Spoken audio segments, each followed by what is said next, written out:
Hello, and thank you for joining us today. Before we begin, we wanted to let you know that due to the format of our webinar, we regret that phone-in dial-in audio is not available for the recorded portion of this webinar. It is approximately 7 minutes of time at the beginning of the webinar that if you are on a dial-in phone, you will not be able to hear. Rest assured, the presentation portion of the webinar will be available post-event. If you would like to listen to this webinar on your mobile device, you must download the GoToWebinar app for Android or Apple devices. Thank you very much, and we'll begin now.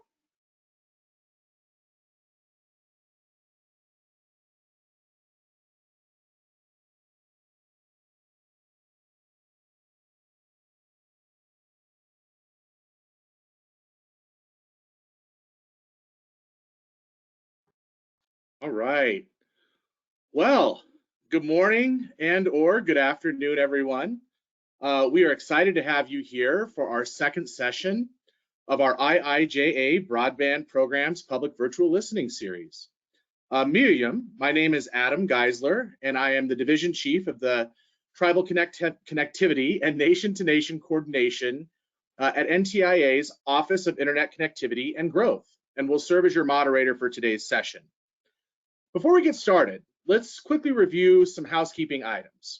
First, the presentation, along with a transcript and a recording of today's session, will be available on the Broadband USA website within 7 days under the Events tab, which is the Past Events tab. And when you go to the website, you'll see what that means.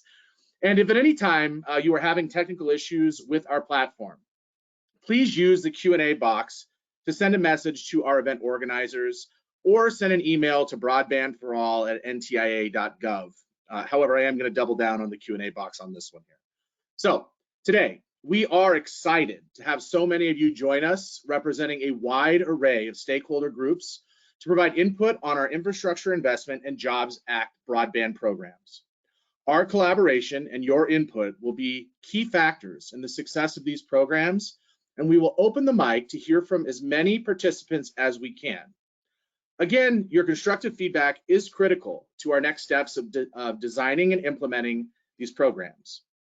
Given our time constraints, however, it will not be possible to hear from everyone who would like to speak. And it looks like we have over 480 of you on the line today. If we do not get to you, or if you would prefer to provide written comments, please feel free to provide your input on the discussion questions for today by submitting them in the Q&A box in the GoToWebinar module, or by emailing them to the broadbandforall@ntia.gov at any time. So with that, I'm really honored to have with us today Ms. Lisa Hone, Senior Advisor for the Broadband and Technology Policy at the National Economic Council of the White House, who will provide some welcoming remarks and comments. Over to you, Lisa.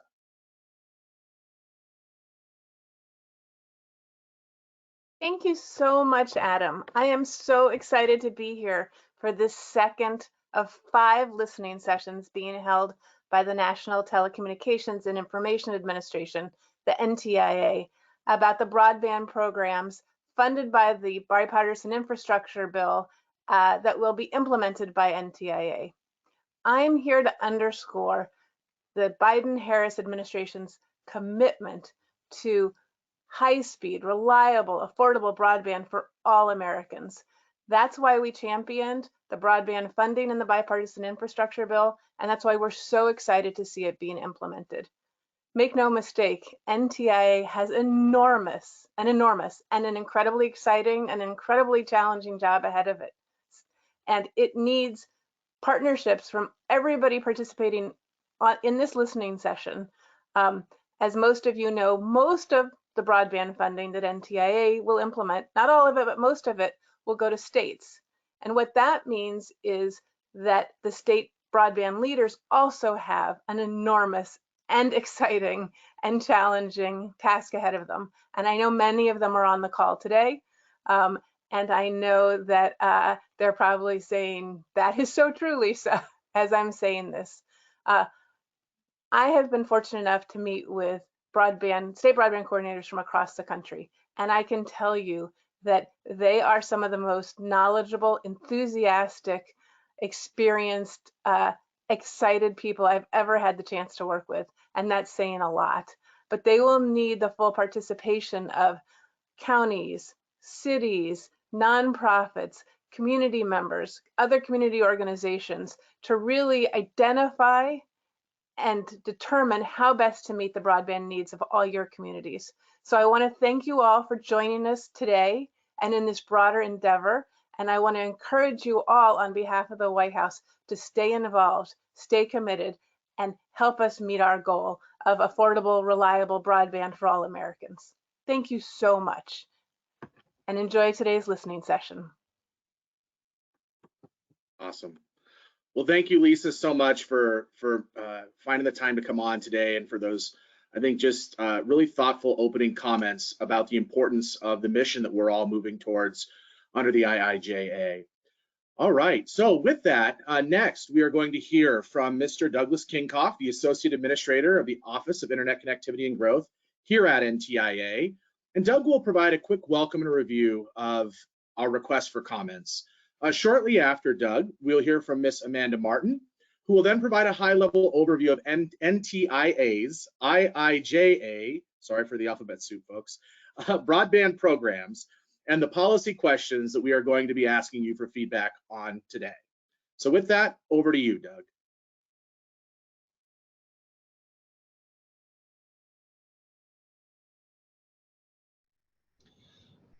Thank you, Adam.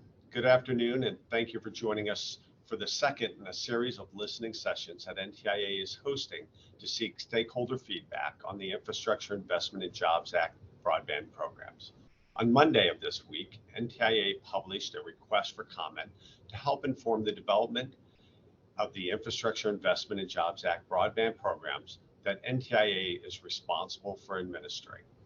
Public feedback is critical, and you can help shape these programs from the ground up and bring important policy issues and implementation considerations to the forefront of our process. We posed quite a few questions to help prompt everyone's thinking, but you may choose to answer only some of the questions or all of them. You may offer additional feedback beyond what we specifically requested. Comments are due to regulations.gov by 5 p.m. Eastern Standard Time on February 4th, 2022. They can be submitted at any time, and all comments will be posted publicly. To find the docket in regulations.gov, you can search for NTIA or use the full docket number NTIA-2021-0002. Today's listening sessions will highlight some of the questions set forth in the request for comments. We are truly interested in your input, and all responses will be carefully reviewed. Thank you in advance, and we appreciate your efforts in responding to the request for comments. And now I'll turn it over to Amanda Martin. Good afternoon. My name is Amanda Martin, and I'm a telecommunications policy analyst within the Office of Internet Connectivity and Growth. Before we jump into our questions, I want to provide a brief overview of the programs included in the bipartisan infrastructure law. The bipartisan infrastructure law, formerly named the Infrastructure Investment and Jobs Act, invests $65 billion in broadband funding. Of that, nearly $48 billion will be administered by NTIA within the U.S. Department of Commerce. Of the funds that will come to NTIA, there are 4 programs. The first is the Broadband Equity Access and Deployment Program. This is a formula-based program that will provide money to states and territories to close access gaps for unserved and underserved areas of the country. The second program is the Digital Equity Act. This actually includes 3 sub-programs. The first is a state planning grant. The second is a state capacity grant. And the third is a competitive grant directly from NTIA. All of this is to promote digital equity, support digital inclusion activities, and build capacity related to the adoption of broadband. The third program adds an additional $2 billion for the Tribal Broadband Connectivity Program. And the last program provides $1 billion in funding for the middle mile program. This is to extend middle mile capacity to reduce the cost of serving unserved and underserved areas and enhance network resiliency. As we're working on producing the Notice of Funding Opportunity, or NOFOs, for these programs, public input is critical. As Doug mentioned, the RFC is now out and we encourage you to submit responses. Additionally, we want to use this listening session to get feedback on 4 targeted areas. I will review the 4 questions for this listening session and then turn the conversation back to Adam Geisler to moderate the discussion. Turning to the first question.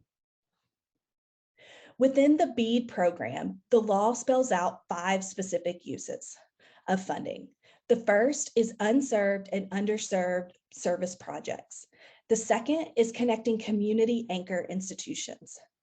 The third is data collection, broadband mapping, and planning. The fourth is installing internet and Wi-Fi infrastructure or providing reduced cost broadband within multifamily residential buildings.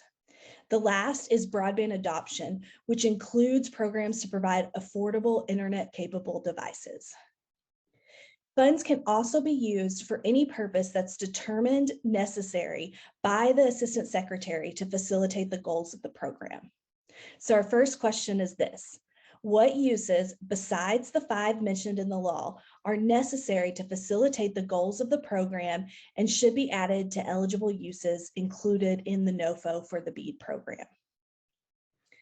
Turning to our second question, we want to look at affordability. The first congressional finding within the law notes that affordable, reliable, high-speed broadband is essential to full participation in modern life in the United States. At this listening session, we're also asking for input on how NTIA can promote affordability through the 4 IIJA broadband programs. Now for the third question. For this, we want to look specifically at middle mile. In the middle mile section of the law, there are 2 purposes that are laid out for the middle mile program.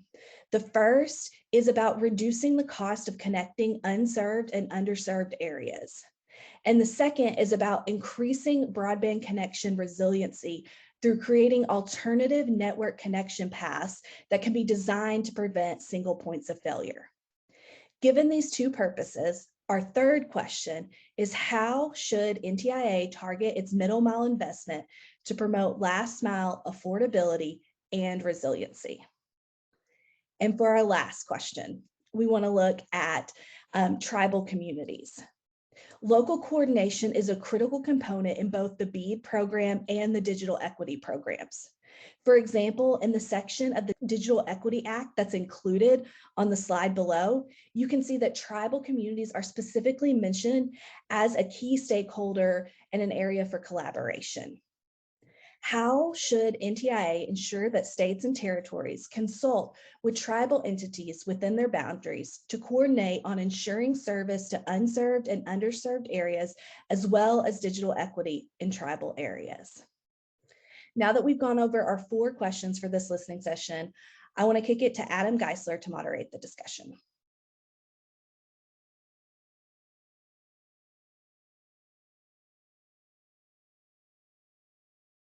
All right. Well, thank you, Doug, and thank you, Amanda, for both those opening comments and the deep dive into the questions that we are really here to try to answer or hear from you all today. So with that, we'll go ahead and get started into the portion that everyone I think is waiting for, the listening portion of our session. And again, we're here as a listening session to hear your thoughts around these 4 questions. Before we dive in too far, let's go over a few logistics and then we'll get started. This conversation will be structured around the 4 questions Amanda just reviewed. If you would like the opportunity to provide verbal comments, please see the instructions on your screen. If you are joining us from your computer or the GoToWebinar mobile app, please use the raise your hand feature on the GoToWebinar module to indicate you would like to speak. And I do just want to note, for all of you that may have already raised your hands, we're actually going to lower everybody's hands, and then we're going to ask you to go ahead and raise your hands again. Clean slate here. If you are utilizing dial-in phone audio only and do not have access to the GoToWebinar module, please press *6 and that will put you into a queue and indicate you would like to speak to our event organizers. With that, our event organizers will send you a private message when it is nearing your time to provide input. When I call your name, your mic will be unmuted. I imagine I'll ask if you can hear me or I can hear you, and you will have the opportunity to speak. Please begin by providing your name and organization you represent. And I can't stress that enough. Also, please add the spelling of your name, if that's okay, so we can get that captured appropriately. It's also important to note that we're going to limit the comments between 1 and 2 minutes. And I have my handy dandy stop clock here. Everybody has it on their phones these days. So please keep comments brief to allow time for others to also weigh in. During the 1 to 2 minute window, you may respond to one or more of the questions on the screen. And also at any time, you can also provide written comments in regard to the proposed questions. And I am going to have to run this pretty tight, given the fact that we have well over 500, we have 580 folks on the line. I'm sure every one of you wants to provide feedback here. So I am going to go ahead and cut folks off at the 2 minute mark. And I apologize in advance, not trying to be rude, but we just want to get through everybody's comments. So as a reminder, at any time, you can provide written comments in regard to the proposed questions.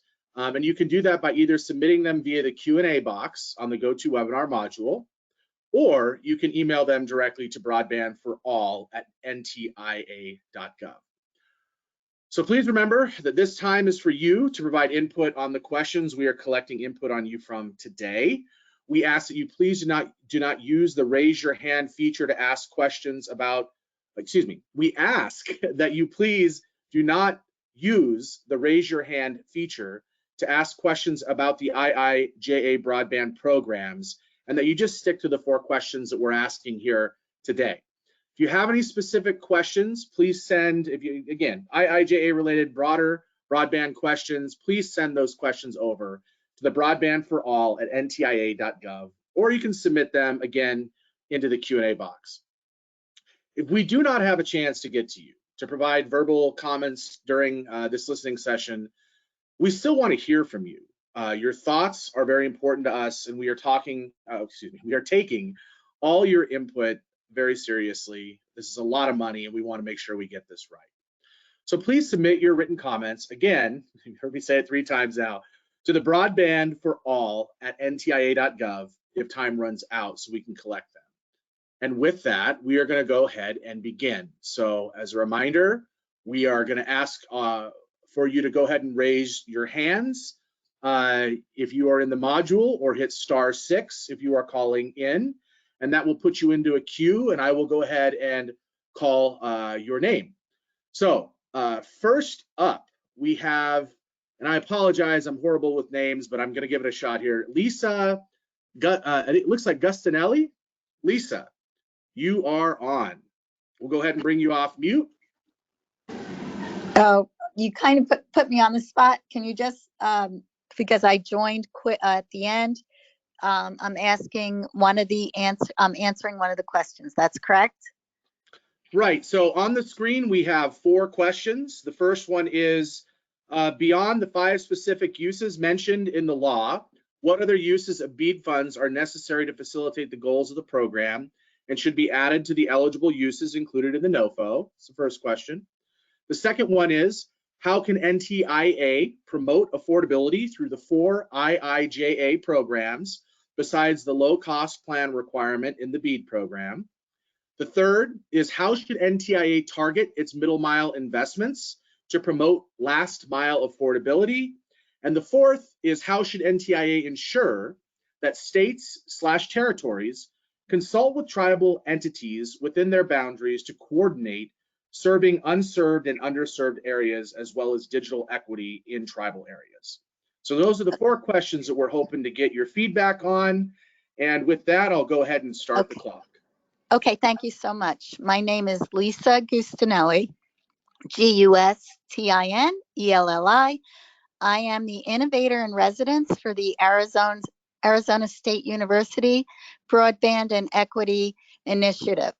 I'm working on a grassroots project right now, and so I believe it would refer to question number 1.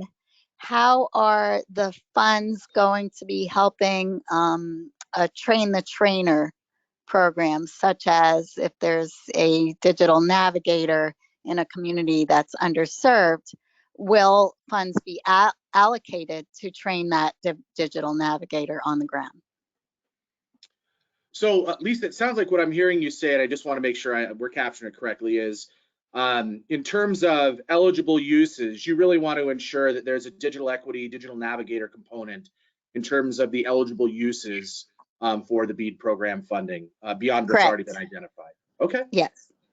Is there anything else you want to add for the remaining questions? No, because I was the first one. I really didn't have time to That's ponder my response, but that was my most, I think that's the most important one, that we remember that in order to use the funds, that we have to realize, who's receiving the funds on the other end and how they're going to be distributed to communities, many who speak different languages or have different types of populations. Absolutely. Arizona is ripe with a lot of different dynamics that you're trying to address. Absolutely. Well, all right, Lisa, thank you for the comments. And with that, we are going to go ahead and move on to our next commenter. And John Bird, you're going to be in the batter's box. I believe it's Sanjay Gupta. And I apologize if I'm getting the names wrong. Feel free to correct me. And again, Sanjay, you're going to be coming off mute. If you could go ahead and give us your name, who you're representing, and also the spelling of your name, that'd be great. Hi, my name is Sanjay Gupta, SACHINGUPTA. I am with Centranet Fiber. We are a subsidiary of a rural electric cooperative here in Oklahoma. My comment. Real quick, Sachin. You said internet fiber. Centranet. Centranet Fiber. CTRANET Fiber. Centranet Fiber. Thank you. Sorry, the audio isn't coming through as clearly. Go ahead. My comment is actually for question number 1 and 3. They're both kind of related, so I'm going to make it into a single comment. One of the eligible users that you should add to the BEAD fund is promoting the deployment of middle mile that serves last mile connections. It is really difficult to reach the rural population here within Oklahoma unless middle mile is built to get to that last mile. And since you only have a very small amount of money, about $1 billion available for middle mile, it will be very difficult for service providers to get to the extreme rural areas which are unserved and underserved without developing some middle mile first. So one of the eligible users that you should add, besides the 5 specific users that I mentioned, is adding on having the capability of adding on middle mile as long as last mile connections are built on top of that.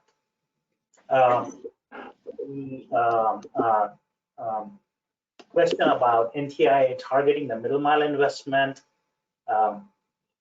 Here within Oklahoma, the electric cooperatives cover 93% of the landmass of Oklahoma. We serve all of the rural residents here within Oklahoma. It would be the best use of the middle mile investments if priority is given to regional cooperatives, electric cooperatives that are providing fiber to their members to allow them to interconnect amongst each other, allowing them to make a bigger network per se, rather than having individual cooperatives having their own small fiber networks. If priority is given to that, then cooperatives within a state can become bigger players and cover the entire state and be able to create alternative network rings than the. Okay, noted. Well, thank you, Mr. Gupta. I appreciate the feedback there from Oklahoma and the commentary you provided. I think the aspect of what we're trying to do here is recognizing that every state has such unique dynamics, and I appreciate you providing some of those perspectives regarding the dynamics within Oklahoma. So with that, we are going to go ahead and move on to Mr. John Bird and Carrie Getz. You are in the batter's box. So John Bird, we are going to go ahead and call on you. Again, name, spelling, the organization that you're with, and we'll go ahead and bring you off of mute. John. Great, Adam. Can you hear me? I can. Excellent. My name is John Bird, John, Bird, B-Y-R-D, Bird. And I go by JB. I'm based in Fairfax City, Virginia. And I'm Senior Vice President, Miller Wenhold Capital Strategies. I help represent the National Society of Professional Surveyors, NSPS, Surface Utility Engineering Association, and the U.S. Geospatial Executives Organization, USGEO. My reply is to help answers questions 1, 3, and 4. And what I'd like to focus on in the next minute is the U.S. Geological Survey's 3D Elevation Program, or 3DEP. It's a nationwide LIDAR program. It's collaborative with a lot of other federal agencies. And they have a specific elevation data program that can be leveraged by a wide variety of federal, state, and local units of government, as well as the private sector and other interested stakeholders. And what makes this truly unique is all the data is already publicly available, and they have a once a year session that coordinates all sorts of siting and permitting opportunities for, in this case, telecom deployment. It's called the Broad Agency Announcement, the BAA. And I would definitely want to make sure that NTIA coordinates behind the scenes with USGS staff on this program. And the elevation data is crucial for 2 points. Number one, it gives you a terrain model for the entire country. And then at the back end, it allows, again, for the siting and permitting to be way more efficient and to allow for, again, the actual infrastructure deployment decisions to be coordinated in a more sophisticated, better way to leverage the taxpayer money. So that's my brief statement. Thank you so much, Adam. Absolutely, John. Appreciate the feedback and really highlighting, you hit the nail on the head, highlighting knowledge of topography when you're talking about running broadband infrastructure is critical, especially as you evaluate costs. Absolutely. So we will now go on to, looks like Carrie Getz. I think I said that right. And in the batter's box is Mr. Timothy Hennessey. So Carrie, over to you.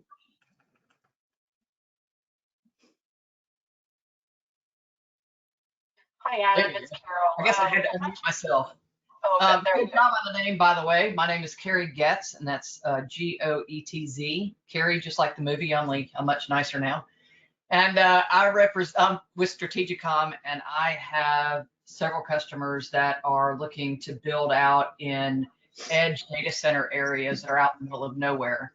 And one of the problems with doing that is that there's also no connectivity in those areas, but these edge data centers could very easily provide wireless, broadband, EV charging, and multiple uses out of a small data center that would take care of an entire tribe or an entire area.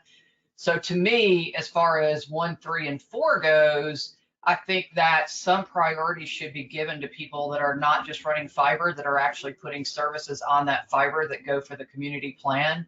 And, you know, if that means working with the tribe or working with other entities to make that happen. And I'll give you, just to frame this real quickly, like one of the sites that we were looking at to build one of these data centers, just the monthly cost covering the construction and the fiber was $10,000 a month, which for a gig line, I mean, we're not talking much, but these small data centers can be absolutely fitted with 5G antennas. They can be fitted with Wi-Fi. They can have parking lots next to them. There's a lot of them. So for me, I would think that some of the preference to these should go where, you know, it's going to be more than just the fiber. If there's additional services that can be provided on those fiber, that should be a consideration, especially if it's like a joint concern with the tribe or somebody else. Well, and I think and that's also, a lot of areas. Alaska, Oklahoma, Texas, you name it, all over the place. Right.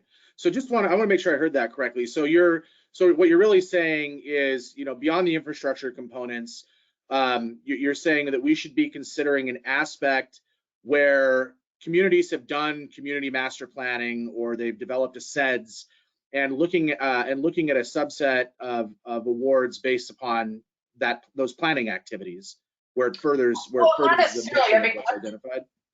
I think those planning activities certainly can highlight, you know, who a company is working with. But the point is, if somebody's going to put a data center at the end of that fiber that has multi-use, I think that's a very different case than if somebody runs fiber that's just going to be a singular use, right? Or, you know, just fiber to the home. So if whoever's sitting at the end of the fiber can also provide 5G and Wi-Fi and disaster recovery and desktop services and remote learning and all that kind of stuff, I think that what sits at the end of that fiber should be part of the consideration for funding. Thank you for that clarification. Okay, well, we will move on. Thank you, Ms. Getz, for the feedback. And we're going to move now on to Mr. Timothy Hennessey, and in the batter's box, Christine Hallquist. So Christine, you're in the batter's box. Mr. Hennessey, you are up. Hey, good morning, good afternoon, everyone. My name is Timothy Hennessey. I go by TJ, so it's TJ, Hennessy. I'm with Spyego Media, which is a consultant for several tribes across Texas, Oklahoma, California, and Montana. So I'm here today to talk about question number 4. And as much as I hate to say this, it's a military jargon and it sounds awfully coercive. I think there's a forcing function that needs to be added to the state territories consulting with tribal leaders and entities to ensure that their voices are well heard and represented. In our experience, we've seen that the portrayal of the services and the internet that is afforded to the tribes is often different than that which actually exists. And the people who know best are those tribes and their leaders. So I think it's of the most important essence to make sure that there's a forcing function so that these states are very thorough when it comes to consulting with those tribal entities. And Adam, I just want to say thank you and let everybody else know, if you use that Broadband for All, they will get right back to you promptly, as Adam really responded to me probably within 3 hours of an inquiry earlier in the week. So thank you. Appreciate that. TJ, before you jump, and thank you for the feedback. When you talk about like adding an enforcement component, do you have some suggestions on what that would look like? Because right, number 4, we're really talking about how do we ensure that there's consultation or communication and partnership between the tribes. And sometimes, you know, partnerships don't always mean heavy hands, right? So do you have some samples or suggestions on how that process would look? Or I don't know if there's any vehicles that you've come across that make sense? So yeah, and again, I'm sorry for the really coercive technology. I have a military background, so you know some of those things are hard set in me. But I would think that maybe having them open up multiple Zoom meetings, conferences, summits that they can record attendance for would be an example of a way that they could ensure, hey, you know, these were the people that were there, and you could establish a percentage of that community that was reached. Okay, appreciate that. All right, well, TJ, we're going to move on to our next speaker, Christine Hallquist. You are going to be coming off of mute, and Mark, looks like Faffinger. I'm trying, Mark. You're in the batter's box, so you'll be after Christine. And hi, thank you. Absolutely. Thank you, Adam, and thank you to the NTI for having this session. I'm Christine Hallquist. It's spelled Christine Hallquist. I'm the broadband director for the state of Vermont. My question ties, you know, we've done 40 ties to workforce development. We reached out to 40 construction firms throughout New England and New York and found out that there aren't any technicians available. So we're putting together a kind of a pay it forward training program for fiber optic technicians. And of course, we would like to see the funding allow for this training so we can do the work. So we're facing two major issues, of course, material and labor. And we're also pre-purchasing materials. We just purchased 2,000 miles of fiber ahead to get ahead of the lead time. So I'm assuming that material pre-purchasing can be allowed in this as well. So. The important considerations. I mean, you hit the nail on the head. A lot of need, so that folks are busy. That also has created a large demand and access. So, any other comments you may have before we move on? Well, yeah, the other comment again. I'm assuming that we're also working on putting together a statewide fund for setting. We're working with the Agency of Transportation, the electric utilities, and the housing to make sure we put conduit in place as they're doing these construction projects. So I'm assuming that's going to be allowed as well, because it's going to be a significant savings and make ready if we can coordinate with these other organizations when they're doing their work. Yep, I appreciate you raising that. The partnership with DOT, especially for middle and last mile, I think is real critical, especially in leveraging right-of-ways. Who wants to rip up roads more than once, right? So I really appreciate that comment. All right, well, really appreciate the feedback. And with that, we are going to move on. Mark Faffinger. Mark, you are up, and it looks like Kathy, Olson, Tracy, you are in the batter's box. So Mark, over to you. Again, name, spelling, and the organization.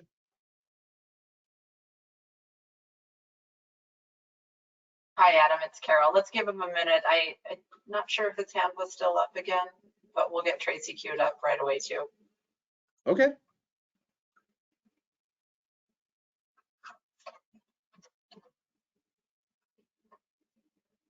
Or sorry, Kathy is the next one. Kathy Olson, Tracy. All right. So Mark, we'll try to circle back to you after Kathy. Kathy, you are going to be coming off of mute. And Candelaria Mendoza, you are in the batter's box. Sorry, Kathy, you're up. Mark, we're going to come back to you. If we don't get you, we're gonna come back to Ms. Mendoza. So go ahead, Kathy. Hi all, my name is Kathy Olson Tracy. I am the State Director for Title II under WIOA in the state of Illinois. And what I would really hope as we continue to work through these processes, that there would be some consideration to bring in partnerships with adult education and the workforce system, aligning some of these services with the federal law WIOA. So I think there's room in these conversations to ensure that the adult ed space and the workforce space is included under the Broadband Equity and the Digital Equity Act. I think those spaces would align very nicely with the work happening under WIOA. While I have you, do you, Kathy, do you have some examples of how you've seen that in the past, or what that vision would be? Absolutely. So under digital equity, what I would say, implementation of program and planning that promote digital equity. Almost every state that works within the WIOA system, we work towards ensuring that job seekers, employers, and adult literacy learners, English language learners, have access to technology-based education and infrastructure. In the last year, my state has released over $4 million in resources for programs to purchase laptops to give to students as a lending libraries, Wi-Fi hotspots, so students can engage in instruction. We have supported the infrastructure development at higher education institutions so that they can manage the absolute growth exponentially of students hitting their servers with online learning. So we need the support to build these infrastructures for the programs, but specifically for our marginalized and vulnerable students who lack access. So partnering within that WIOA system would allow all four of the WIOA titles, which would be Department of Unemployment, Department of Commerce, Adult Education, and Vocational Rehab, to service these students and their clients, often who are marginalized and underrepresented within the technology infrastructure. As I'm listening to the public comments, a lot of the students that we all serve, a lot of the clients that we all serve are interrelated through here. So the WIOA system would allow us to serve those students and build in that infrastructure. So I would request that you bring in the WIOA system as partners in the digital equity, specifically, and in the Broadband Equity and Access Program. We require in most states students participate in technology to address the fragmented technology skills many individuals have to be able to go into the workforce or obtain a post-secondary credential. Yep, makes sense. Okay. Well, I appreciate you elaborating on that a little bit more. I think we ask these broad questions, right? We have 4 questions, and then we put a 2-minute timer on folks, and sometimes we just need to pull the thread a little bit more. So I appreciate you giving us a little bit more detail there. All right. Well, thank you, Kathy. We're going to now move on to Mark. We're going to have you come off of mute. We'll try one more time. Mark Faffinger. Oh, thank you. I must have met you before. This is Mark Faffinger. I'm at Larimer County. My name's spelled P like Paul, F like Frank, A, F, F like Frank, I-N-G-E-R. I'm the Chief Information Officer for Larimer County, but I'm also overseeing our broadband program. What I think is important is that you consider prioritization for areas that can show a nonprofit model, utility service that maybe leverages local rural electric or utility providers as a way to ensure, for number 2, that the ongoing affordability is tied to community benefits and design. And I think those systems have proven that over time they can deliver a low cost and not profit driven architecture, which I think is important for the marginalized communities and those with lack of connectivity in order to ensure that they have fair, equitable access to broadband. Makes a whole lot of sense with what you're talking about. The affordability aspects and the metrics that you described, I think, are very fair comments. Is there anything else that you want to add to the other 3 questions that we have here while you have the floor?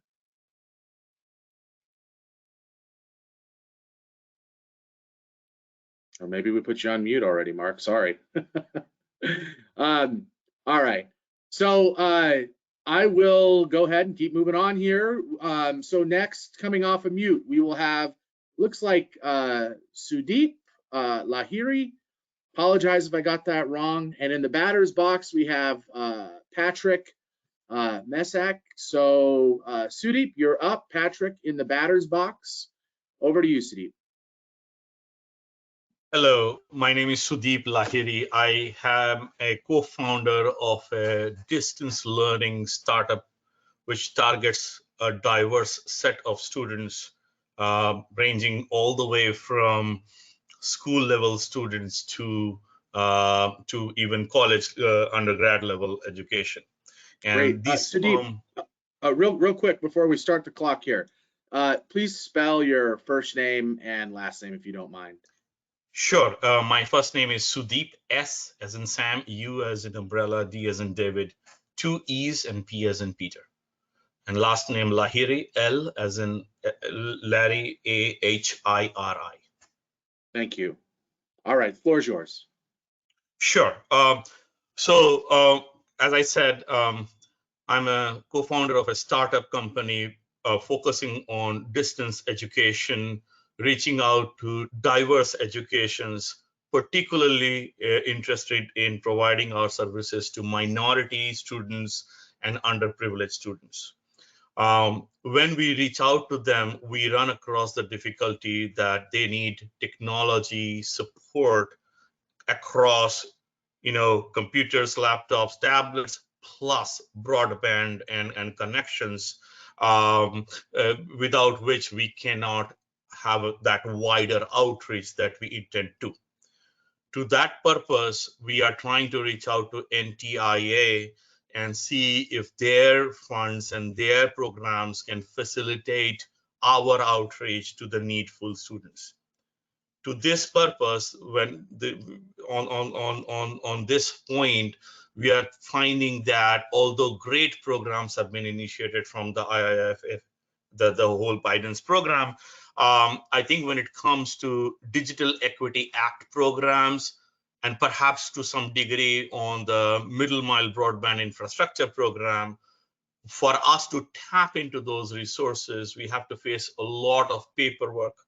Sometimes we have to go through government who require us to only go through universities or other government agencies, or sometimes we do not have a direct link, a channel to directly apply.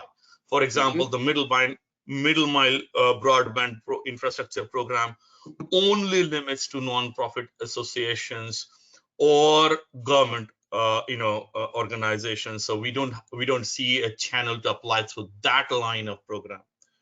The other program for the Digital Equity Act, which kind of is a little more relevant to what we want to achieve in that space, we are finding that it also needs to kind of go through political subdivisions, agencies, or local education agencies, and that our application process becomes very difficult and challenging. We also try to explore the idea. Yeah, go ahead. I'll give you 15 more seconds, Sudeep, and then we gotta wrap it. So go ahead. Sure. We tried similarly for the Tribal Broadband Connectivity Program, given that was also relevant for us. But I think the digital inclusion and distance learning was difficult because it had to go through tribal government, agencies. So if opening up the application process will basically help. That's the summary. Gotcha. So what I'm hearing you say is from an eligibility standpoint, one of the things that that you're seeing as a pain point is it's not expansive enough on who's eligible to apply by just drawing the line at the nonprofit end. You're talking about adding essentially the ability for for-profit entities to enter the space to apply. So I think that's what I took from that. Yes, okay. Absolutely. All right, I heard that correctly. All right, Sudeep, well, thanks for the feedback. And with that, we are going to go ahead and move on to Patrick. And looks like, I think it's Kaylee Snyder. You are in the batter's box. So Patrick, you are up. We'll bring you off mute. And again, name, spelling, and who you're with.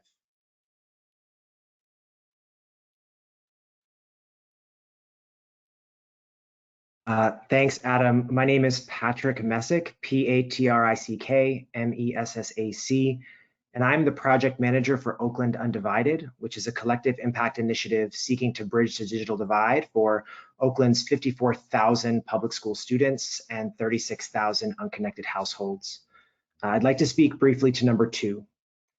The largest barrier we face in Oakland around affordability is the federal government's reliance on self-reported data from the ISPs that designate our 36,000 households, primarily concentrated in 3 neighborhoods within our city, as underserved. If I go up to a family living in public housing in our underconnected communities and asked if they are underserved when they have no internet connection, no internal wiring through their public housing building, I think that they would argue with the ISP notion that investment in infrastructure in their part of town would be an overbuild. This raises the real possibility that the federal government could perpetuate the long documented history of inequitable investment in predominantly BIPOC urban centers. Investing in areas of our country with the highest concentration of the unconnected will never be an overbuild. And I just strongly encourage the federal government to invest in real data sources that provide granular data on connectivity and allow urban centers gives us the possibility of kind of breaking up the duopoly that makes it really difficult to enable affordable and accessible last mile connections to our most underserved, and I would argue unserved residents. Thanks. Right. Before you jump off, Patrick, so I want to make sure we capture this correctly, because I think what you're getting at is an important point, and I don't think it's something that we haven't heard in the past in other spaces with other stakeholders. So your number one concern is the reporting aspect in the way in which connectivity is reported via the ISPs. And then the second aspect of that, from what I heard you say, is that when it comes down to affordability and underserved, you're saying that if the building isn't, if there's no connectivity options, or that the individuals in the areas that you described aren't affluent or don't have the funds to pay for it, it's not underserved, it's unserved. Did I hear that correctly? Is that what you were trying to get across? Yes, that's definitely what I try to get across. And we have a collective that involves the city, innovative public-private partnerships. But as we look into so many of these grant opportunities, Oakland is essentially excluded because according to ISP self-reported data, we're served. We have access to 25.3 old outdated coaxial cable that touches the census tract, and then the entire area is deemed served. So we just want to be able to tap into these resources for the tremendous concentration of need in our community, and we need the support of these federal dollars to make that happen. Right. So I think that your comment both ties to both, one, in terms of eligibility, or I guess eligible uses, and then two, affordability. So, okay. Appreciate the feedback. And with that, we will keep moving. It looks like Kaylee Snyder, you are up. Ryan Collins, you're in the batter's box. Okay, go ahead. Hi, Adam. Thank you so much. Kaylee Snyder, KALIESNYDER, and I am with Pennsylvania's Department of Community and Economic Development. Two things today. The first is question one, beyond the 5 specific uses. I understand that the legislation allows for other programs that will fund the cost of devices, but still, I think maybe there should be some level of funding allowed for that. If we're going to build out to areas that need it, a lot of those areas also don't have access to those devices either, whether that's through sub-grant programs or whatever, but that's one of my suggestions. As it relates to question number 3 in middle mile investments, I think if I recall correctly in reading the legislation, it read something to the effect of connecting middle mile infrastructure to last mile networks that provide or plan to provide broadband service to households in unserved areas. I caution you on the plan to provide. I'm sure other states have experienced similar scenarios where entities were funded with the intent to build out, and such things didn't happen. So the concern there is the intent. Certainly ensure that there is formal documentation showing that the intent is there, and if the intent is not fulfilled, that there is ramifications. I worry about that wording and how that could be interpreted. Thank you. Yeah, no, appreciate the feedback. Your second comment, absolutely noted. And your first, it sounds like, from your lens, the program really doesn't solve the problem until people can also afford or have access to devices to connect, right? What good is a connection if you still don't have that last piece, is kind of what I heard from that. So, yes. Okay, all right. So I heard it correctly, good. Well, I appreciate it, Ms. Snyder, and for showing up and sharing those comments. I think those are important for us to take into consideration. And again, every state is going to have, or region, or locality, or tribal government is going to have these different nuances in what you're viewing as your pain points and problems. So it's important for us to take all these into consideration as we work towards, addressing the digital divide issues that everybody's facing. So, all right. Ryan Collins, you are up, and it looks like Hongwei Zhang, I think I said that right. If I didn't, I apologize. You are in the batter's box. Zhang, Z-H-A-N-G, and Ryan Collins, you are up. Bringing you off mute.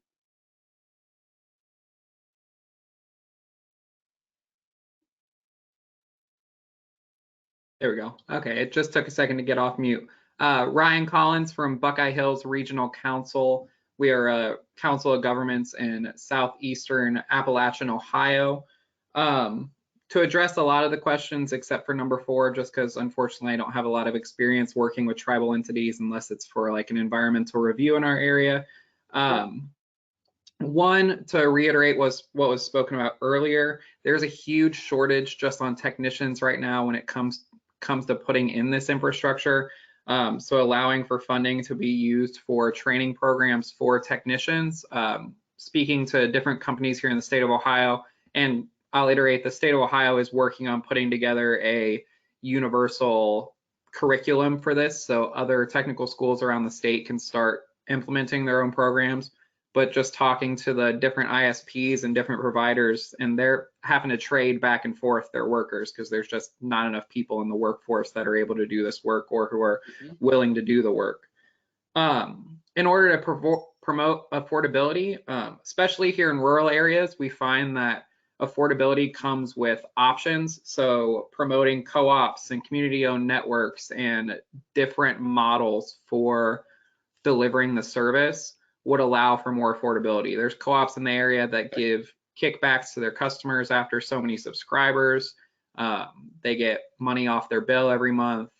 Just those small little things that add up that really help for that affordability piece. And with the middle mile investments to promote last mile affordability, one big thing that came about, the ARPA final ruling came out last week, and their language was updated to the services could be anywhere where an identified need for additional broadband infrastructure investment is needed. That's a huge deal because there's middle mile in a lot of these areas, but it's not affordable at all, or it's not providing an adequate service. But when other entities try to go into those areas to build, they then instantly get challenged and get told, no, you can't do that because of overbuilding, quote unquote. As was said earlier, it's not overbuilding if it's going to actually provide adequate service and affordable service to the area. And so I think that's just a huge thing that needs to be reiterated. And to go back to the accurate reporting, here in our rural areas, at least a census block in an urban area is an actual block. Here in our urban areas, it's an area that's surrounded by roads, and that could be miles upon miles upon miles. Yeah. And if one house in that census block is served, that entire thing lights up. So making sure that there's more accurate granular data so that we can actually see what areas are served and what areas are not, so that we can really target to what is needed is what we need. Fair enough. You know, I think that also gets into the eligible uses, that last piece on number one is actually encapsulating and mapping and documenting that maybe on the COG side of things. So no, I did great feedback. Appreciate all three items there, Ryan, and appreciate you joining us today to share that. It's I don't want to say it's good to hear common undertones, but it is good for our team to hear where there's some commonality across the country on some of these issues. I think that's a big goal that we have with these listening sessions. So yeah, and all right. Can I add one more thing before we move on? Sorry, I'll give you 10 seconds. Yeah, that's perfect. It's just to go back to the co-ops and the community-owned networks pieces. What ends up happening with a lot of these programs is because the larger entities are so used to applying to these programs, they end up getting that money just because they're more adept at the applications. So just taking those co-ops and those smaller networks into consideration that can and often provide better service and better customer service to their local areas. I just can't stress that enough. Yep, fair point. Okay, well, thank you, Ryan. I am now going to go ahead and looks like Hongwei Zhang, you had your hand come down, but I am going to call on you to come off and mute just to see if you have anything. So I'll just give it a second here, and if not, then our next person we are going to go on to is Marlon Jenkins, and after that, Ari Fishman. So Jenkins in the batter's box, Fishman after that. So I think it's Mr. Zhang.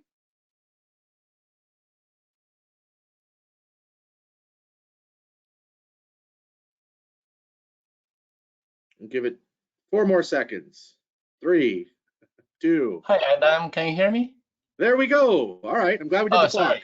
I was muted. all good. So name, spelling, organization. Sure. Yeah. Hongwei Zhang, Hongwei. Last name Zhang. So I'm a professor of computer engineering at Iowa State University.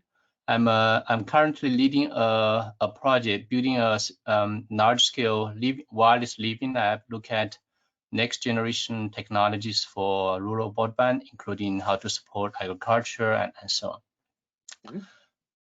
Mm-hmm. So I guess my comment is related to the question 1 and 3. So it's great to see this huge investment. I hope that it's going to help address some of the urgent near-term need for as far as the broadband services is concerned. So the feedback I want to share is that unlike the electricity, right, power grid technology, broadband technology actually evolve very fast. Within potentially the deployment period of this effort, maybe 5 to 10 years, we may well see another generation of technologies being developed. So I think that has a few implications on how we execute potentially. One, of course, we want to make sure that whenever each project starts, we want to make sure the best state-of-the-art technologies are adopted to serve the intended use cases, which is actually very diverse in the rural regions from communities to agriculture and so on. So I think the other aspect is that we want to ideally be able to enable continuous measurement and learning about the impact of the individual project or practice, so that the learning from the existing ongoing project can be actually help us develop potentially future solutions and projects along the way. I guess third comment is that I think there's actually synergy between the research community and some of the more near-term focused project initiatives. I think if there's a way of kind of encouraging those collaboration, that I think that's going to help the longer-term broadband initiative in general. Okay. Thank you. Yeah, no worries. And before you jump off, I think you raise a good point, right? This is going to be a great investment, but especially from an education standpoint, you want to glean, what the measurements are when this is all said and done to be able to help improve and educate. And so I just want to make sure that I heard you correctly, and then also just offer a comment. Some of what I heard you describe was around, it made my brain think a little bit about our reporting metrics, and thinking about what are the things that we should be encapsulating in our reporting for this program. And what I do want to share is, if you have suggestions on specific things that would be beneficial or that you see that we should be tracking from a reporting standpoint that would maybe be of interest to you, especially as we look at eligible uses or any of these aspects that you see, feel free to send those over, Mr. Zhang, to the broadbandforall@ntia.gov. Again, broadbandforall@ntia.gov, because this is a unique opportunity. And if there are some things that we should be considering on the reporting side that could be beneficial for everybody, there's nothing wrong with sharing that with us now.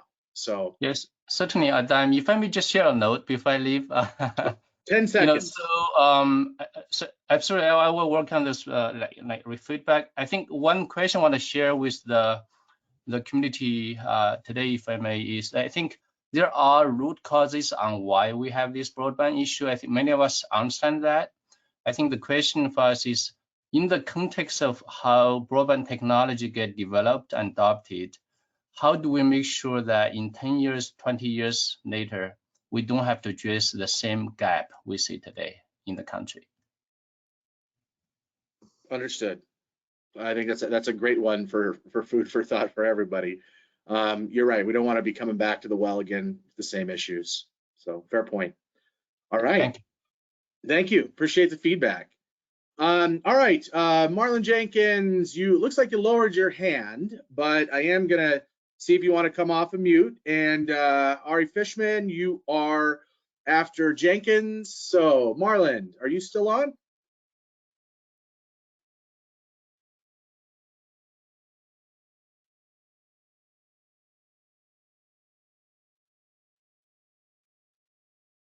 We'll go 5, 4, 3, 2. I am here. All In the nick of time. All right. Go ahead, Marlon. How are you? Saved by the bell. There you Doing go. great. James Good. Marlon Jenkins, very happy to be a part of this call, to join in with everyone. Happy New Year, by the way. Yeah, so Marlon We'll Jenkins. do real quick, Marlon. Spelling and who you're with. Spelling is M-A-R-L-A-N-D. Last name is Jenkins, Jenkins, aka everyone calls me MJ. Company is called Technogrid, Teknogrid.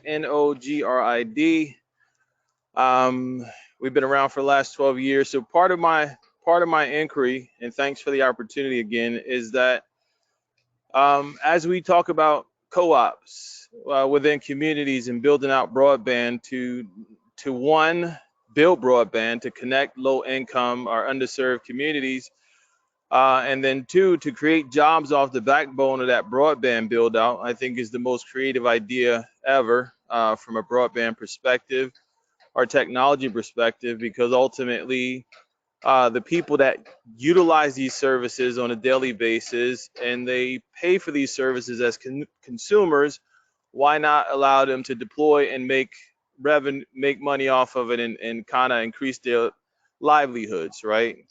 Off of the same consumer-led products and cell phones, etc. So back to the co-op scenario, part of the roadblocks that we face is, with so I'm based out of New York metro area. And so in order for us to get involved in certain programs like the EBB program or other programs within the FCC or NTIA, you have to have a certain credential, which is the CLEC, right? In order to really expand, to get into the right of ways, to be able to touch and bring fiber at the poles, etc. Are you guys considering how to kind of move those roadblocks? Because in order to apply for a CLEC, in order to get into the right of ways, you got to really get attorneys, legal fees, and all this other stuff. It's a whole process. And with that red tape being involved, the only thing that you'll have the option to do is do fixed wireless from a building to building and do hops to hops, but you'll never be able to really get into the right of way because you can't get permits, etc. And so that's one of the hurdles that we're facing. So you had asked a question, and if what we're considering around CLEC, or I'm just going to expand upon that and say CLEC or ILEC. Do you have a suggestion for us on what you believe we should be considering? I think you kind of identified the barrier there, but do you have a suggestion on or a methodology on approach? And I'll just give you an additional 15 seconds.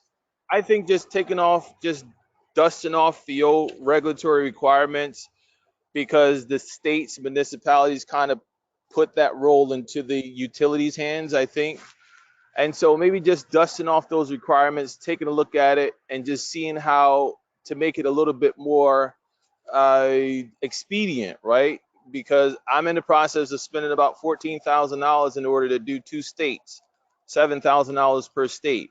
I'm going to do it because I think it's a need to do broadband. And also we have a training program over the last year that we're doing apprenticeship, so it ties in very well. But I would rather not have to go that route. Okay, understood. Appreciate you humoring me there on that follow-up. But I think you raise an important aspect of this. How do the CLEC, ILEC, and other designations play into our solution sets around, frankly, any of these 4 questions, and how does that accommodate the different regions and approaches that maybe have alternative thoughts to that? So appreciate you raising that. Absolutely, no doubt about it. Marlon. I think one last thing is the carriers will have some type of probably a potential, they'll raise a white flag or a red flag or something to that, because that's how they've been creatively, interweaving their networks over the years since the monopolization of XYZ. I don't want to call any names, but the bottom line is the demonopolization happened in 1996 with, one of the big bells. And so we have to kind of look at that notion of what happened in 1996 and do it a bit more, so that way these community co-ops for broadband can actually work and move forward. Thank you. All right, Marlon, I appreciate the feedback and definitely capturing this. Yeah, And with willing to that, be we are part of any board that you guys are willing to put me on. I can help out as well. So thank you. All right, Marlon, well, we're going to move on to Ari Fishman. And after that, in the batter's box, we have Candelaria Mendoza. So, Ari Fishman, I think I said that right. Yes, thank you. My name is Aryeh Fishman, and first name spelled A-R-Y-E-H. My last name is F-I-S-H-M-A-N. I represent Edison Electric Institute, and we represent... You cut out a little bit right there. One more time on the institute? Sure, Edison Electric Institute. So, gotcha. Gonna segue away from the co-ops, but actually note that you know, power companies are also very interested in being part of the solution in terms of broadband. Got a couple comments in terms of the questions. I think one wanted to support one of the comments earlier. I think it would be well worth giving some thought to targeting you know, BEAD money to projects that do partner with middle mile. So I think that is important for you all to think about. I've heard another theme, which I also think would be very helpful, is that to think about, again, targeting projects which can leverage off of existing ROW and infrastructure. You made the point yourself in terms of make ready. So to the extent that we're able to bring down the make ready time and effort, that can become a big savings and feeds back to affordability. Again, I would point out another thing which would be worth giving some thought to would be I think probably emphasizing that you guys would look for states that where the states or political subdivisions would allow for ROW to be used, as well as cost recovery for middle mile. So in some cases, at least electric utilities are not able to make use of their existing right-of-ways because they are not necessarily, as the gentleman before mentioned, CLEC or ILEC. So in other words, using electric corridors for broadband would make a lot of sense in terms of our ability to be solution partners. And I think another thing to think about would be the ability and the capability of the partnerships to be able to do the ongoing operations and maintenance, as well as the resiliency. So important to get these networks up, but we're also seeing obviously a lot of different weather events, and another big component of this is going to be the ability of the applicants to get those systems back up and running so that the customers are able to, in fact, make use of those networks. So those are just some things I would throw out for you to consider. And again, I thank you all for having this listening session. We look forward to being a part of the solution with you all. Awesome. Well, appreciate the feedback, Mr. Fishman, and absolutely noted, right? Just as roads are generally, our friends in Alaska would probably disagree, make it to everybody's house. The Electrification Act also in the past has promoted access to a majority of the country as well. And so you bring up a good point about the partnership aspects that should be considered. So I appreciate you raising that and putting out that interest. Yep. All right. Yeah, appreciate you joining us. So we're going to keep going. Candelaria Mendoza, you are up. Jerry Mixon, looks like you may have also lowered your hand. Sorry for the wait. But Jerry, we're going to put you in the batter's box. If you want to come back on, feel free to put your hand back up. We'll still call on you here after Candelaria Mendoza. So Candelaria. Yes, hi, Candelaria Mendoza, C-A-N-D-E-L-A-R-I-A, Mendoza, M-E-N-D-O-Z-A. I am the interim digital inclusion administrator at the city of San Antonio. Thanks again for having this call. I just wanted to give a little bit of feedback for question one. I definitely want to second the support for funding for the laying down of conduit and construction projects that are already happening across our cities and states. Also funding to help promote.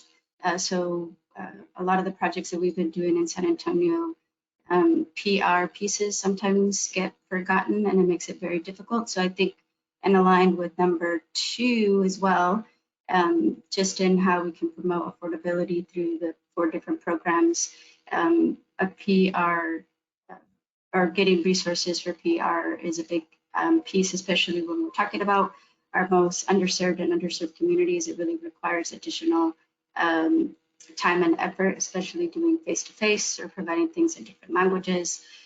So making sure that piece is covered. Also, I think we touched on it a little bit, but just in the aspects of transparency, collaboration, and sustainability, funding to help support those shared performance measures. It would be amazing if we could all be kind of speaking the same language when we're tracking different aspects, as well as getting support for that research and evaluation. Obviously, this is kind of a once in a lifetime opportunity that we have this 3 to 5+ year kind of project that most states across the country will be doing. So it would be a great opportunity for us to tag team with our academic institutions to get together and have support for that research and evaluation of the projects that will be happening and taking place across the country. And obviously dashboard development from that data set, being able to share that out across our different either state broadband offices or local governments to again bring that transparency and see what's working so that we can bring sustainability to those efforts that were successful. Great. So as a reminder, if there are aspects that you guys are feeling would be important for us to consider in our performance measures or reporting, again, feel free to send those into the broadbandforall@ntia.gov. I mean, you raise a great point about commonality in goals and items of measure. And of course, there's aspects of that in the law, but that doesn't mean that there may not be additional things that we should be considering. I do have one follow-up for you, Candelaria, and it was on your initial comment about being able to leverage these funds for existing projects in terms of laying conduit. And I guess my question to you is, as a follow-up, is the instances that you're talking about, are you talking about instances where there are roads projects that are like, I'm looking at color of money. So are these instances of projects where they are being funded through local funds or state funds or federal funds? I think it could be a combination, but in this particular example, I was thinking about local funds. So usually what's covered in either the general funds or bond packages. Okay. Conduit can become a item that can be added, but usually if budgets become an issue, which when you're talking about construction, it usually does, things like that become wants usually get removed off the list. So if there's an opportunity to include that in as a funding support and ensure that it becomes a requirement that doesn't get dropped off. Ah, okay, I see what you mean. Okay, well, I appreciate you humoring me on the follow-up and for the points you raised. I think they're all great, and we definitely hear you on those. All right, well, we'll keep cruising along. Jerry, looks like Mixon. Yeah, we're gonna go ahead and bring you off mute, Jerry. Hopefully, we didn't keep you waiting too long. If you have a comment, and then Andrew Coy, you are in the batter's box. So, Jerry, questions 1 through 4, any feedback for us?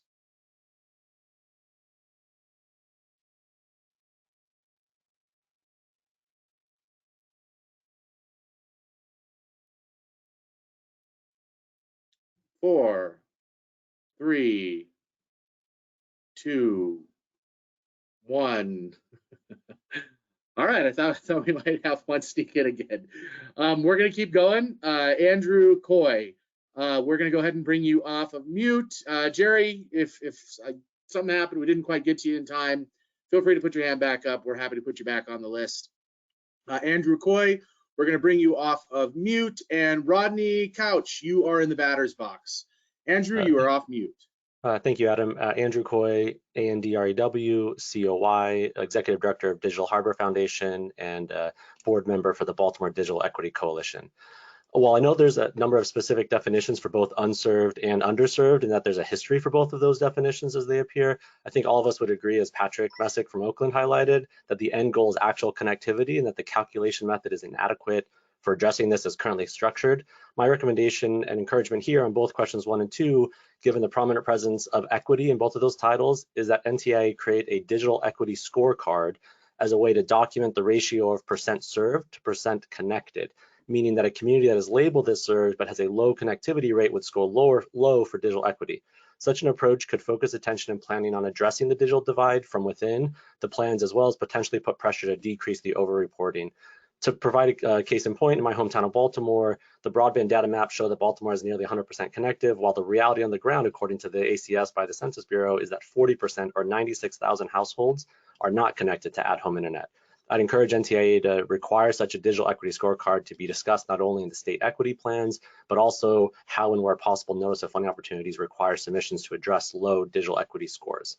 An additional point that I would offer as it relates to question 3 is that specific attention be given to the so-called gap networks that are focused on providing connectivity to those specifically not served by incumbents, through which middle mile providers can receive a benefit for providing ongoing capacity to nonprofit ISP providers.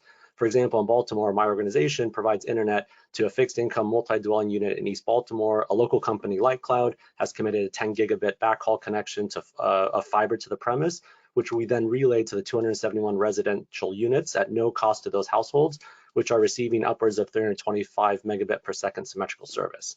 I see ways that this model could be replicated elsewhere to serve to connect in an affordable to even no cost way. Such benefits could include part of the scoring rubric on the requirements or percent of capacity being made available for such nonprofit gap network services.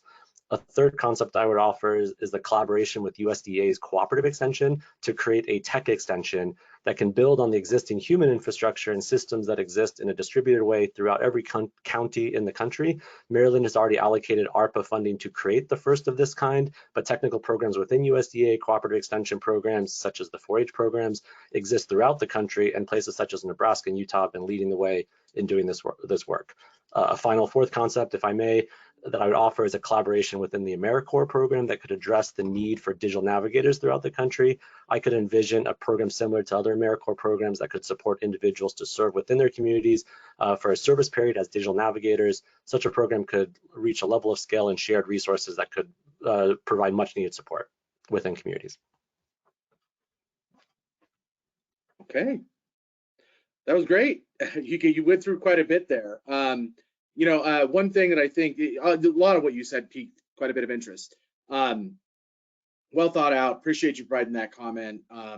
You gave an example of a connection, 325 symmetrical, that there was no cost. And if you, again, feel free to provide any of these comments in writing to us on samples or examples of things that you have tried before that we should be considering as we look at any of these questions here, as we look at the development of these programs in terms of eligible uses to be included.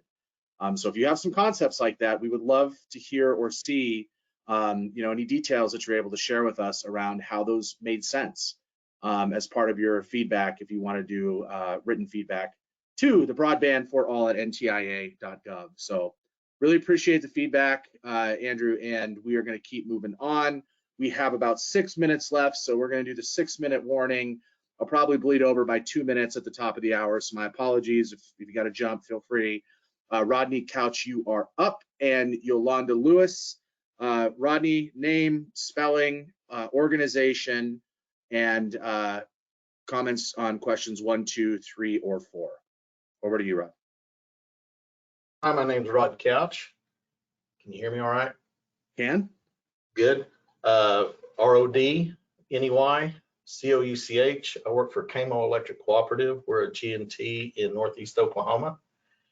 And my discussion is basically number 3, how to target the middle mile investment to promote last mile affordability. If we've got last mile providers, namely co-ops, because we're part of that family, that part of their affordability is if they don't have to build middle mile, if a company like us is there that can support that, and we're co-applicants or maybe applicants in the same area, but NTIA make sure that that due diligence was given to make sure that the applicants aren't basically overbuilding each other, or that they would ask that they work together.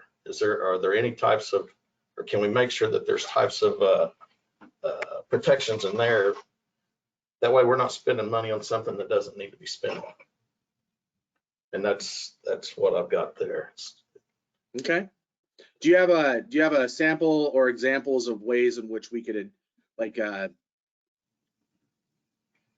suggestions for building those protections, or if you were writing the NOFO, how would you articulate that? I guess what I would look at is seeing if coverage maps is probably going to be the first thing that I would look at. But if they're an applicant and there's more than one applicant for a service area, are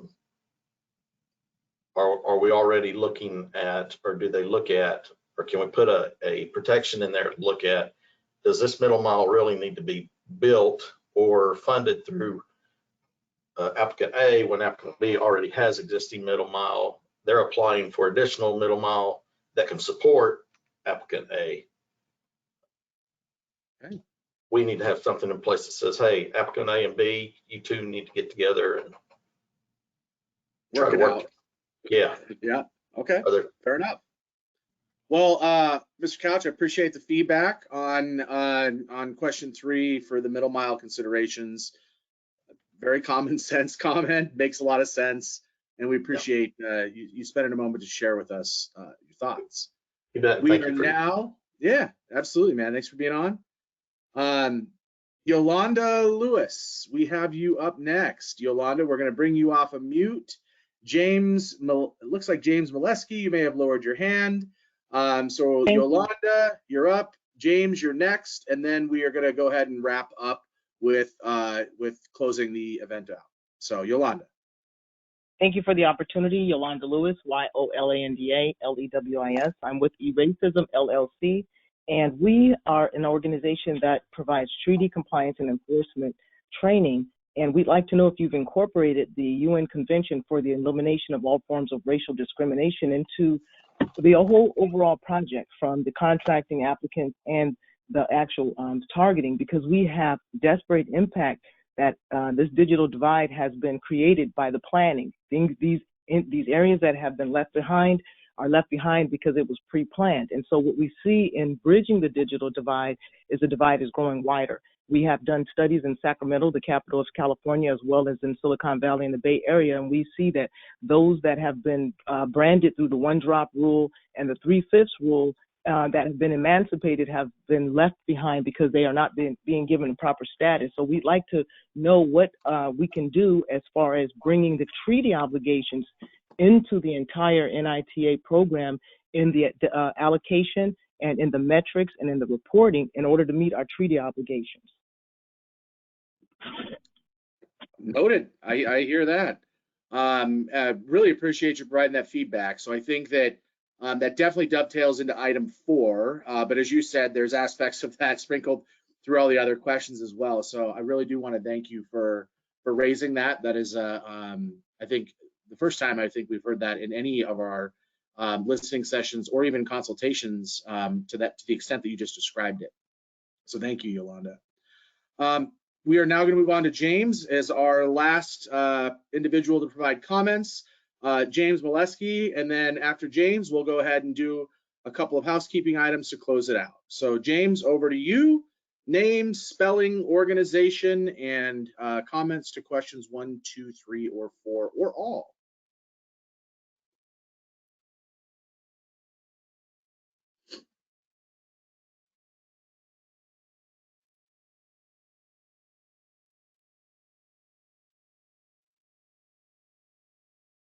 James, you are unmuted.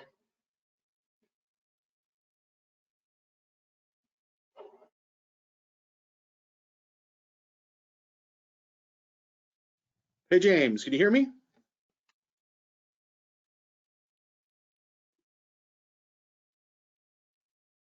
Okay, just went back on mute. Let's try it one more time, James.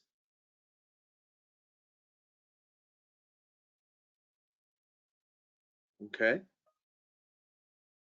Well, give it 2 more seconds, then we'll go ahead and wrap here. James? Okay. Well, James, I apologize for any of the technical difficulties. Please feel free to send in your comments in writing to us as well. We have now reached the 1 o'clock Pacific, 4 o'clock Eastern. I'm coming live to you from my reservation here in Southern California, the La Jolla Indian Reservation, home of the Payam-Quechua people. And I do want to thank you for spending the last hour and a half with us in providing the feedback that you did. We really appreciate you being here and sharing the detail as we really consider what's best to solve the digital divide issues in compliance, obviously, with our statute. But before we let you go, we want you to know that there were several of you that we were also unable to get to. Obviously, we just saw that. And so again, as a reminder, please send your feedback in to broadbandforall@ntia.gov as soon as possible, and we'll be sure to collect those. Also, we'd love to see you on our upcoming IIJA, gotta love the alphabet soup, broadband program public virtual listening sessions. You can see the dates for those on the screen. So we got January 26, 2022, February 9th, 2022, and February 23rd of 2022. The registration links and descriptions for those should be posted shortly on our Broadband USA website under the events tab. You guys haven't figured it out here today. The events tab is the place to go for all of the most up-to-date event information for our organization here at NTIA. So as we close out, I do again want to thank you all for being here with us, providing that thoughtful comment.